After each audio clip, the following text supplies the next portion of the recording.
Bonjour à tous et à toutes, c'est parti pour une nouvelle vidéo. Lorsque je vous ai demandé de l'aide pour sélectionner des ouvrages écrits par des autrices russes, certaines d'entre vous m'ont conseillé La maison dans laquelle de Mariam Petrosian, qui au passage erratum de ma dernière vidéo à propos des autrices russes, Mariam Petrosian est arménienne et elle a écrit son ouvrage en russe, ce qui est totalement différent. Mariam Petrosian a donc écrit La maison dans laquelle qui m'a été conseillée par l'une d'entre vous. Mais je ne savais pas que cet ouvrage était aussi gros et il m'a tout de suite fait peur quand je suis allée le récupérer à la médiathèque. Ce qui a mis encore une fois en lumière ma gros-livrophobie. J'ai peur des gros pavés, je n'entame que très rarement des gros livres parce que je sais que je vais être rapidement lassée, que je vais me fatiguer, que ma concentration va être mise à rude épreuve. Afin de surmonter ma gros-livrophobie, j'ai donc mis en place un petit défi sur Instagram que j'ai intitulé Des miettes de pavé. Et le principe était relativement simple, je prenais un gros pavé, je le divisais en 30 pour avoir un nombre de pages à lire tous les jours et pouvoir le lire en un mois. Ce que j'ai fait avec La maison dans laquelle de Mariam Petrosian. Ce fut une expérience de lecture vraiment très intéressante. Il se trouve que j'ai vlogué un petit peu tous les jours, en tout cas les premières semaines, pour partager cette expérience avec vous et c'est ce que je vous propose aujourd'hui.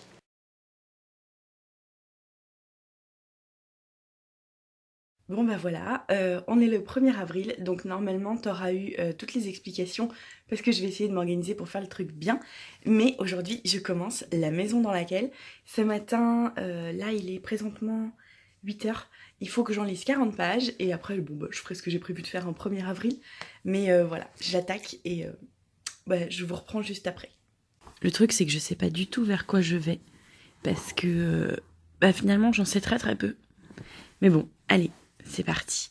Il y a quelque chose d'émouvant parce que c'est la première page d'un nouveau format et j'espère que ça sera chouette. Bon, et ben voilà, je m'arrête là. J'ai lu donc le premier chapitre qui s'intitulait Fumeur et qui me fait cruellement penser à Autre Monde. C'est-à-dire que je me retrouve avec une bande de gamins organisés par clan avec des mœurs et des habitudes bien particulières dans une maison, bien évidemment, dans laquelle je ne sais rien. Ce premier chapitre, pour moi, il fait office d'introduction et il est incroyable parce qu'il y avait des passages de dialogue extrêmement bien gérés. Il y a déjà, comme ça, des instructions, des choses à déchiffrer. Il est hyper bien mis en scène. C'est très intéressant. Enfin, en tout cas, je suis totalement agrippée pour l'instant. Nous sommes le lundi 2 avril. Il est présentement 8h. J'ai trouvé que le style était très intéressant, j'ai beaucoup aimé les dialogues entre les différents jeunes. En tout cas, ça semble extrêmement intriguant. Alors, désolée pour le bruit, mais il faut du café. Et pour l'instant, ça me fait penser un peu à Autre Monde, ça m'intrigue en tout cas sur le même plan, parce que j'ai l'impression que je vais avoir affaire à une société qui va être autogérée par des enfants, même si pour l'instant il y a la présence d'un certain requin. Mais bon, on verra bien.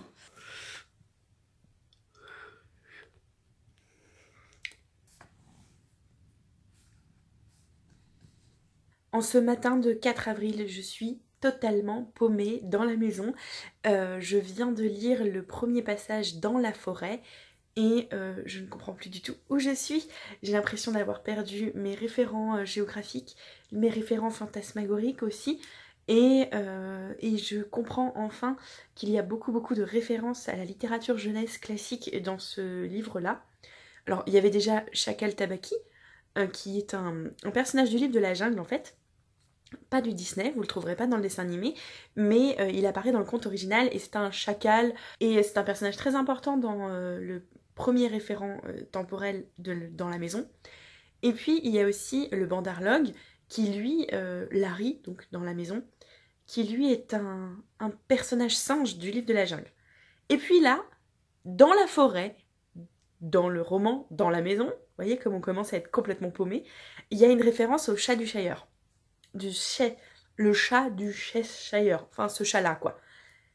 Je suis totalement paumée. Je pensais connaître la maison, je ne connais pas du tout la maison, je ne sais plus où je suis. Il y a une forêt dans les étages, mais qu'est-ce qui se passe? Qu'est-ce que c'est que ces cauchemars? Qu'est-ce que c'est que c'est... Je comprends rien. Donc on va attendre demain pour voir si je comprendrai mieux. Mais là, je comprenais rien. Sightless wallowed in the waist-high coarse grass. The grass was sharp and full of prickles and disgusting slime that once you trod in it wouldn't wash off. He threw his head back. His face was bleached white by the moonlight. The forest was very close. Sightless walked faster, although he knew he shouldn't hurry. The forest disliked impatient people and was capable of moving further away. The path to the forest began from the corridor, from the doors of the bedrooms, away from the whimpering, snoring and whispering, from the groaning of the broken wooden floor, from the rats squeaking indignantly as they ran out from underfoot. Sightless was ready to go in. The forest loved Sightless. The forest even smiled at him. Sightless knew it. He could feel smiles from a distance, scorching smiles, sticky and sharp-toothed smiles, soft and fluffy smiles. They tormented him with their fleeting intangibility, defying fingers and ears. You can't catch a smile, squeeze it in your palms, and inspect it millimeter by millimeter and memorize it. A smile is like light. Not everybody has it, but many do. And now he understood how Alice felt when the Cheshire Cat's grin hung in the air above her, spiteful and toothy. The forest smiled like that too, up above, stretching out endlessly in a mocking grin. Pourquoi j'ai décidé de faire ça le matin déjà? Je suis totalement folle en fait de ce bouquin, je l'adore, j'ai beaucoup de mal à sortir de la maison, j'ai beaucoup de mal à sortir de cette ambiance, c'est extrêmement bien écrit et je commence enfin à avoir une impression de compréhension et à chaque fois que ça m'arrive, la page d'après, je comprends plus rien, j'ai l'impression de refaire un puzzle, mais qu'à chaque fois la pièce que je trouve, c'est la pièce qui va juste à côté de celle que je voulais. Bon, en gros, je t'explique où j'en suis dans ma réflexion à peu près un quart du bouquin. Il y a la temporalité de Fumeur, qui est donc le personnage principal du premier chapitre, et donc que je vais appeler le personnage principal tout court. Et puis, les chapitres intermédiaires nous placent un autre personnage principal qui s'appelle Sauterelle.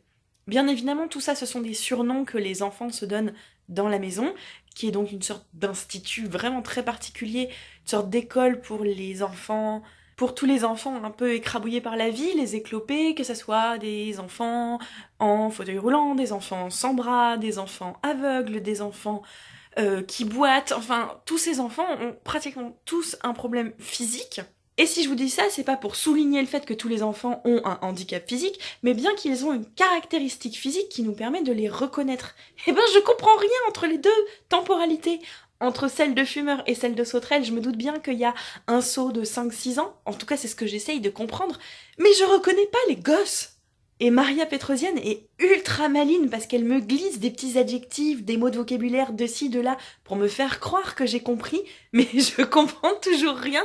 C'est fabuleux, et là il y a une dimension fantastique, très dérangeante qui vient de se mettre en place. Je sais pas où je vais, mais c'est vraiment excellent. Je comprends qu'elle ait mis 10 ans à l'écrire. C'est ouf! Alors, du coup, nous sommes lundi, il est 7h, et il faut que je rattrape tout le week-end où finalement je n'ai pas lu, parce que j'ai joué à ça plus tôt. Et du coup, il faut que je rattrape, et donc il faut que je lise tout ça. Je reviens un peu en arrière parce que cet intermède-ci a été absolument magnifique. C'était une petite pause dans ce gros livre, très estival, et ça m'explique un petit peu ce qui se passe l'été. Et je trouve ça à la fois magnifiquement poétique parce que ce chapitre nous présente 4 gamins qui vont, établir des stratagèmes pour rester dans la maison alors que tous les autres enfants vont partir à la mer. Donc c'était très joli de voir cette solidarité et cette franche camaraderie. C'est vraiment très beau. Et en même temps, il y a quelque chose qui me terrifie dans ce chapitre-là, c'est qu'on explique quand même que les enfants ne rentrent pas chez eux l'été. Voilà, ils restent dans la maison en fait, on les met là quand ils sont petits et cabochés, et qu'est-ce qui se passe après? C'est vraiment l'extérieur de la maison n'existe plus. Voilà, ça m'a beaucoup marqué. En tout cas, ce chapitre-là était magnifique et je vais enchaîner. Voilà, et je continue. Et décidément aujourd'hui sera une journée émouvante parce que du coup j'ai fini le premier livre et j'attaque le livre deuxième, Journal de Chacal. Et j'espère qu'on changera de narration puisque donc dans le premier livre on alternait les chapitres en point de vue interne avec Fumeur et puis d'autres intermèdes où là la narration était plutôt externe. Donc là je ne sais pas du tout ce qui va se passer. Est-ce qu'on va avoir des passages du journal intime de Chacal ou est-ce qu'on va avoir une narration qui va passer en point de vue interne de Tabaki, pourquoi pas, je ne sais pas. Et on va commencer tout de suite. Et on attaque avec Ralph. Ah ah, en passant devant les graffitis. Ouh, je vais peut-être avoir des indices dans ce chapitre-là sur les fameuses inscriptions qu'il y a un peu partout dans la maison, qui ressemblent donc à ça, et qui sont liées, si j'ai bien compris, à cette fameuse forêt dont je vous parlais, qui me fait flipper, et qui appartient plutôt à la dimension fantastique de ce bouquin, dont pour l'instant je ne sais pas encore grand-chose. Allez, c'est parti, j'y vais. Nous sommes le mardi 10 avril et hier, j'ai vraiment avancé dans la maison. J'ai lu une centaine de pages, plus que ça d'ailleurs. J'en suis rendue à peu près la moitié et je suis très émue de ce bouquin qui, je pense, va rester dans ma bibliothèque toute ma vie. Je suis très émue et en même temps, c'est difficile maintenant de vous en parler parce que comme j'en suis rendue à peu près la moitié du roman, si je vous en parle plus, je vais vous gâcher votre lecture. Donc tout ce que je peux vous dire, c'est que je deviens de plus en plus attachée aux personnages parce qu'ils sont extrêmement bien développés. Chaque personnage va avoir droit à son petit moment de lumière, de mise en avant, et ça nous permet de les comprendre bien mieux et de nous y attacher profondément. Vraiment, tous les enfants de cet établissement très particulier me sont chers. Et j'ai beaucoup de peine à les voir disparaître, puisqu'il y en a effectivement qui vont disparaître, soit qu'ils sortent de la maison, mais dans ce cas-là, ils sont considérés comme morts, soit qu'ils sont carrément tués parce que cet établissement est vraiment très particulier et que les enfants sont vraiment livrés pratiquement à eux-mêmes. Il y a quelques éducateurs et éducatrices, quelques infirmiers, des araignées qui travaillent au sépulcre. Le sépulcre, c'est l'infirmerie. Les lois de la maison sont entièrement faites par les enfants, pour les enfants, et c'est une catastrophe. Hein, c'est la loi de la jungle. Et on retrouve encore une fois beaucoup du livre de la jungle. Et les enfants lisent du Kipling aussi, donc je suis pas folle. Je vois bien que Kipling, il est aussi présent dans la maison. Bon, eh bien je crois qu'il est grand temps pour moi d'aller rendre celui-ci à la médiathèque. Et oui, j'ai tellement aimé la première moitié de ma lecture que il était évident qu'il fallait que je l'achète pour pouvoir le garder chez moi. Nous sommes le jeudi 12 avril et il est beaucoup trop tôt. J'ai fini par dépasser le stade où je cherche à comprendre. Je sais que le roman ne répondra pas à toutes mes questions et justement parce que ces questions-là ne m'appartiennent pas, elles appartiennent aux enfants et à la fantasmagorie qu'ils ont mis en place dans cette maison, dans cet institut qui leur appartient et dans lequel ils essayent de recréer un monde pour pouvoir avoir les armes pour affronter l'extérieur et ce qui vient après. Ou pas. Ça j'ai bien compris, j'aurai pas toutes les réponses à mes questions, mais là, j'ai dépassé ce stade-là parce que je suis tombée vraiment amoureuse de ces personnages, j'y suis très attachée. Tous ces enfants sont d'une grande richesse et d'une grande complexité. Là, j'ai juste envie de m'assurer que pendant la deuxième moitié du bouquin, que tout va bien, qu'ils vont vivre, parce qu'il y a quand même pas mal de personnages qui disparaissent au fur et à mesure, et non, c'était des personnages que j'aimais bien, donc là... En ce moment, je peux pas ressortir de cette maison tant que j'ai pas au moins ces réponses-là. Comme d'habitude, il est bien trop tôt et nous sommes le lundi 16 avril et je suis face à un gros dilemme, c'est-à-dire que je ne veux pas retourner dans la maison. Ça fait 3 jours que je n'ai pas lu dans la maison parce que, voilà, ça y est, j'ai passé le stade où je sais que ce livre est et quelque chose pour moi, je sais que c'est un livre que je ne veux pas terminer et il faut que je le termine parce que je veux savoir ce qui va se passer. Et ça y est, j'ai fini le livre deuxième et j'attaque le livre troisième que je vais vous montrer. Il y a quelque chose de très émouvant quand on arrive vraiment à cette dernière partie parce que hier soir j'ai passé un très long moment dans la forêt et c'était la nuit la plus longue de la maison. Il s'est passé des choses très inquiétantes, très étranges, encore beaucoup de mystères encore qui planent sur cette maison, sur les fameuses lois que les enfants ont mis en place des générations avant nos héros actuellement, et dont je ne sais pas grand chose, et j'aimerais vraiment les découvrir plus avant, et d'autant que maintenant que les personnages féminins sont réellement apparus, c'est devenu vraiment très intéressant, parce que justement, on sent bien que nos héros y grandissent, et les interactions sont extrêmement subtiles, et elles me plaisent beaucoup. J'ai hâte d'y retourner. Et vous serez sans doute d'accord avec moi que c'est une heureuse coïncidence, parce que vous allez voir comment s'appelle le livre 3e. Les nids vides. Bon, et ben mine de rien, à force de faire des pauses, j'ai pris pas mal de retard. Nous sommes le samedi 28 avril, il me reste 2 jours pour lire les 200 pages de la fin de La maison dans laquelle. Donc là, je pars sur un week-end marathon et ça me va très bien. Je pense que c'est comme ça qu'il fallait que je termine La maison dans laquelle. C'est parti.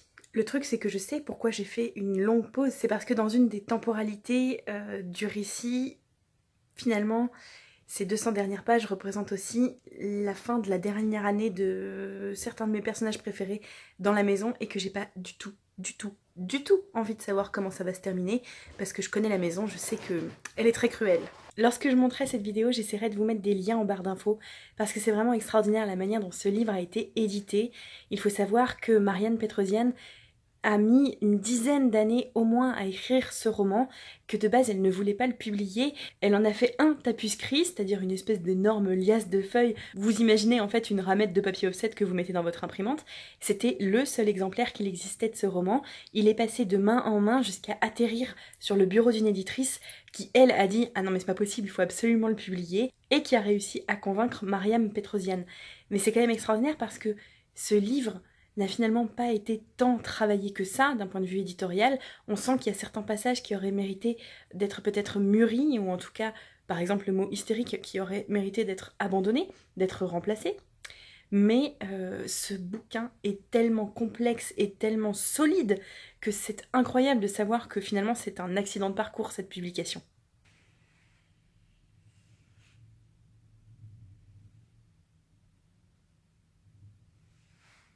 Nous sommes le 30 avril, il est bien trop tard dans la nuit, mais je n'ai pas pu finir encore pour l'instant La maison dans laquelle. Donc là, je profite des quelques dernières heures de ce 30 avril pour terminer le mois et donc terminer La maison dans laquelle. Et je veux pas le finir.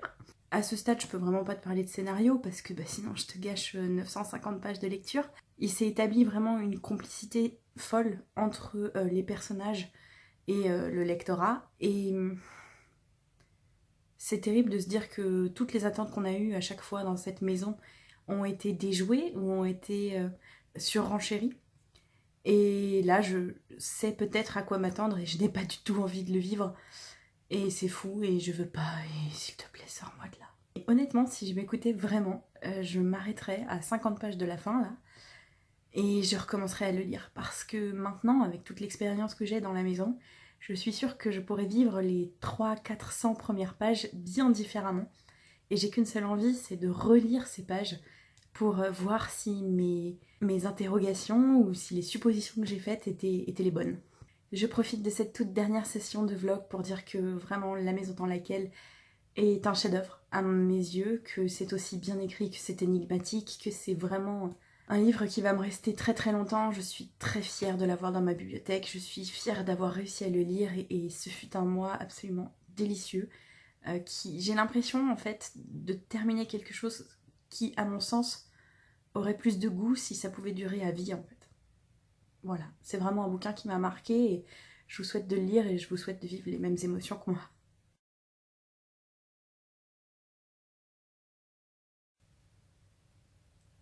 Je sais pas comment je vais faire pour lire autre chose moi maintenant.